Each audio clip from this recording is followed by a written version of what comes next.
Welcome to our December Purple Chair Chat for Jana's campaign. We are so excited to have you here. If this is your first time tuning in for a Purple Chair Chat, welcome. This is a series of live videos where our Jana campaign staff aims to instill knowledge, skills, and values that are necessary to prevent gender and relationship violence. And we do this by taking a closer look at certain subtopics within our work. If we haven't had the pleasure of meeting, my name is Megan Woodfield. I serve Jana's campaign as an education and prevention specialist. And today we are in for a treat, y'all, because we have Anniston Weber of Options here joining us. Thank you so much for being here, Anniston. Yeah, absolutely. So like Megan said, my name's Anniston Weber. I work for Options Domestic and Sexual Violence Services. And my role specifically, I am the campus advocate. So I work with college students, high school students, sometimes middle school students. Primarily, I work with everybody of any age range, gender, whatever. But primarily I work with students.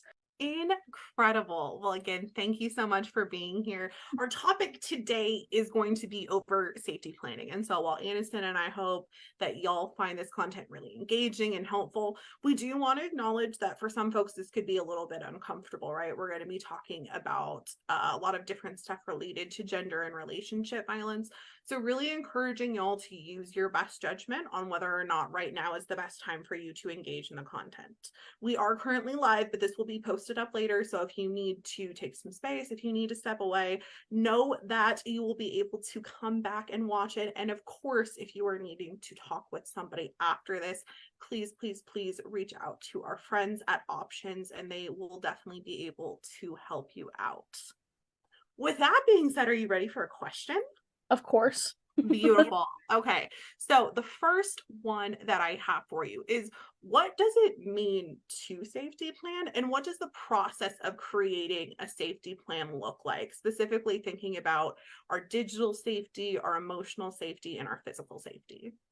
So when I hear safety plan, typically I'm applying that to when people are wanting to leave a dangerous relationship. However, it doesn't have to mean that. It can mean planning around certain events if you're not ready to leave a dangerous relationship. So, and safety planning can look like making a physical list, or it can mean having contacts on standby for when you might be in a situation where you're not feeling the safest. It's really dependent on a person. Safety planning looks different for everybody. But yeah, when I think of safety planning, I think of a plan that you're making when you're wanting to exit a dangerous relationship. Yeah, I think that's the gist of the gist of that. Awesome. Thank you so much for that. So knowing that safety plans are going to look a little bit different for each person, sorry, it's a Thursday. We're doing great, y'all. So knowing that those are going to look a little bit different depending on the person, could you maybe give us an example of some of the things that you would take into consideration when trying to put together a safety plan, or maybe thinking about the folks that you've worked with, if there's some commonalities that you've kind of noticed over time for those who may not be super familiar with what that process would look like? For sure. So since I work with a lot of students and people who might be experiencing financial issues, I get a lot of clients who don't have vehicles or ways to like physically leave their residence. So, we plan around, do you have a trusted friend or a family member who's close by who can come pick you up from the situation that you're in? Does the place that you live have public transport? Like Hayes has access buses, and I think we've got Ubers and Lyfts, maybe just one of each of those. But we do have some of those resources. But, if you live in like Plainville or Stockton or Russell, you might not have access to public transportation the way that somebody in Hayes might. So it's looking at, who is available around you. Sometimes churches are able to offer rides. It's looking at the resources that you have near to you that can get you to a different place. So yeah, I look a lot at like transportation, making sure, if you're packing up and leaving while the person who is harming you is at work, per se. Are you grabbing your important documents? Do you have cash or like a stash of cash that you grab? Do you need your driver's license, your birth certificate, your social security card? Do you have kids? If you have kids, do you have, bottles, diapers, just the really important stuff that you can grab to get out as soon as possible. Beautiful. So a very like holistic approach when it comes to safety planning. I know the first time I heard about them, I had a very different idea in my head of what all goes into it, Mhm. but it really does kind of touch on every different aspect of what supports are in place, Mhm. what are the different resources that are available to you. So cool. Mhm. So in that same kind of vein, because I know as you've mentioned, you work really closely with students, how does that aspect go into safety planning? So thinking about whether folks are usually on a campus and then might be going home or traveling, whether it's for the holidays, which is obviously pertinent to us at this time for summer, but even knowing that outside of an educational setting, right, people move, they travel quite a bit. How do you work those kind of features into a safety plan to help make sure that regardless of where they're at location wise, they still have those support pieces? For sure. So if it's an abuse situation that's happening on campus, we safety plan around like Title IX, and going to Title IX offices and chatting with Title IX officers, figuring out if there's something we can do to make like a dorm situation safer, or if we need to move dorms, or even changing classes to make sure we're not in the same class as an abuser.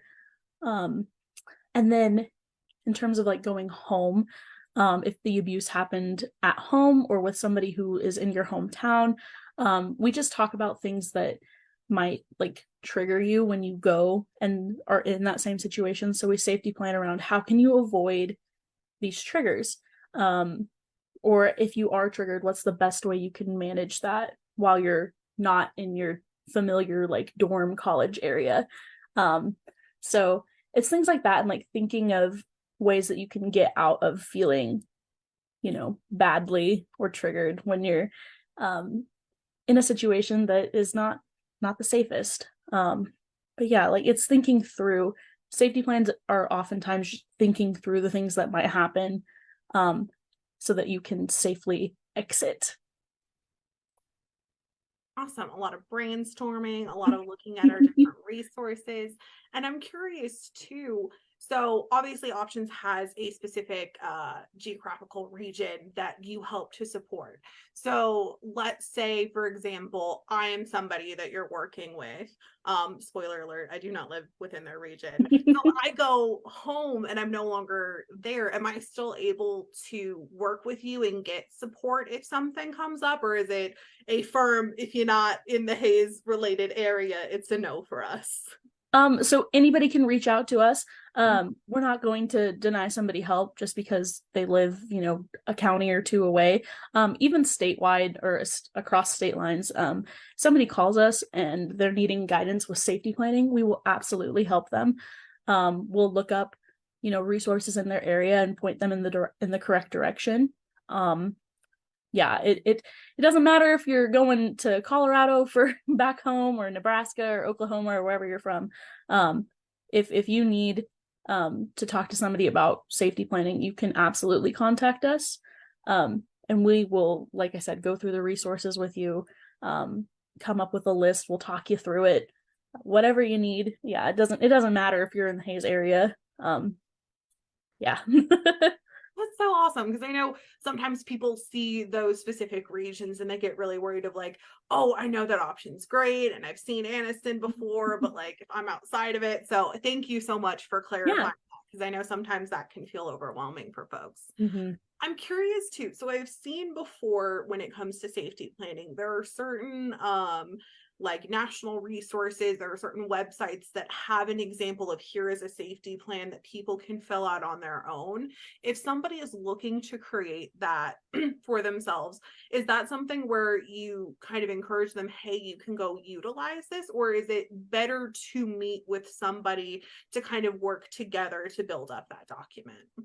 So I'm always going to encourage people to meet with an advocate to talk these things through, just because, we're trauma informed. We can kind of, keep you steady while you're doing something like this. But sometimes meeting with an advocate is not always realistic or doable, especially in a situation where there's probably danger present. So if the best thing for you is to hop on Google and Google safety plans, then that's perfectly acceptable too. You're taking a massive step by doing that. Um, yeah, I have no qualms with people utilizing the internet to keep themselves safe. There are some really good resources online. There's like I want to say it's called joinonelove.org. I think that's their whole website name. Okay. Yeah, that's really good for especially college students and high school students. And that's one that I point people to a lot of the time, just because they have a slew of resources and videos and things like that. And because I work primarily with college students, that's typically the direction I point towards if they don't want to work directly with an advocate. But yeah. Beautiful. Yes, we are One Love fans over here at Jana's campaign. We utilize some of their resources with our content. So love that you're directing people towards that. And then a disclaimer for anyone who does not identify as a college student watching this. They also have really great resources for working with kids and adults too. So even if this is not maybe your particular demographic, still a fantastic resource to utilize. And I appreciate that you mentioned that note of, regardless of if you're working specifically with somebody, the act of thinking about these things and working them through is a really huge step, and definitely something that should be celebrated, because it can be hard to reach out and seek support and ask for help. Especially knowing that on the internet, there's a lot of different misinformation, right? So sometimes people don't feel like they have enough knowledge to come forward and ask for that assistance. So in that same kind of vein, I'm sure you have encountered over time some misconceptions about safety planning or about advocacy in general. So I kind of want to give you the floor if there's some of those that are popping up that maybe you could help to dispel, because I know lack of clarity around what is a reliable source is something that a lot of folks can struggle with. So when you say like things that aren't exactly clear or might be myths, there's two big things that pop to mind. The first one is having to do with, I haven't been abused enough to create a safety plan. If you are feeling unsafe in a relationship, you have every ability and choice, I guess, to make a safety plan. This person does not have to strike you. If you feel belittled, if you feel put down, if you feel as though you're being stalked, you have every right to start seeking out resources to making a safety plan or reaching out to an organization, an advocacy organization. A lot of times I have clients come to me and say, well, he never hit me. She never laid her hands on me, but, she calls me stupid. He calls me ugly. They're just really mean to me. They don't let me drive my car. They don't want me to go to work. If you're hearing these things, and you just feel this general sense of unsafeness, you qualify to make a safety plan, to reach out. You do not have to be hit or struck to need out of a relationship, to seek safe resources. So that's the first thing I think of. And then the second thing has to do with like advocacy organizations as a whole. I get a lot of people who come to me who are concerned about, I don't want my information shared. My abuser's really tight with, law enforcement or the legal system or whatever, and I don't want them to contact you and you to just give my information out. Something great about options is that we are completely confidential. So if you reach out and you talk to me in particular, that information stays between me and you. I cannot tell somebody else anything about you. unless you sign a release of information, which is you consenting to having your information shared. But yeah, so anything that is shared with an advocate at options stays with that advocate at options. Yeah, and I think that that's a really important factor into getting people to talk to us and to seeking help, because yeah, I if I were in a situation like that, I wouldn't want to think that my information was being shared too.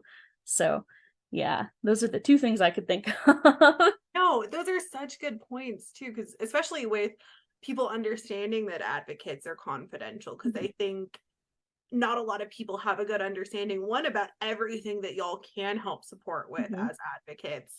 I know that blew my mind the first time I learned about just the wide variety of help and support that advocates can really offer, and knowing that it's not something that goes anywhere, because so many of the other mechanisms that you have to get support and healing, there's something else attached to it. So I'm so glad that you brought up that point. And then especially with your first one about, there's all different types of violence, as we well know. And while physical based things or sexual based things, those more high visible behaviors are a lot of times what we see and what we recognize more easily.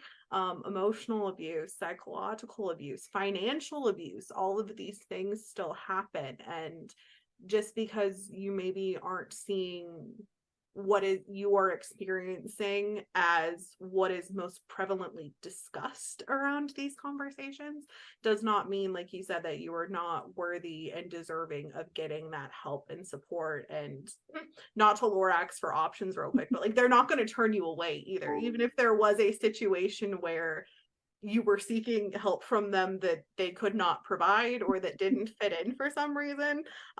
You guys are always so great about making sure, if it's not us, here is the person that you can talk to. Exactly. Which I so appreciate about y'all. So my other kind of question that I wanted to really end with was just to give you an opportunity. I know you talked a little bit about what options is and what y'all are doing, but is there anything upcoming? Is there any information about y'all that you want to make sure that the folks who are watching this are really understanding, whether it's safety planning or just general options? Want to give you the floor to share with folks the great work that y'all are doing and give them a heads up about what's upcoming. Sure. So, options serves everyone. I want to make that so clear. We're not just a women's shelter.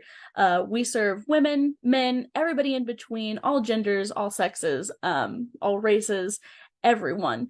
All financial levels, anybody that needs our help can come seek our help.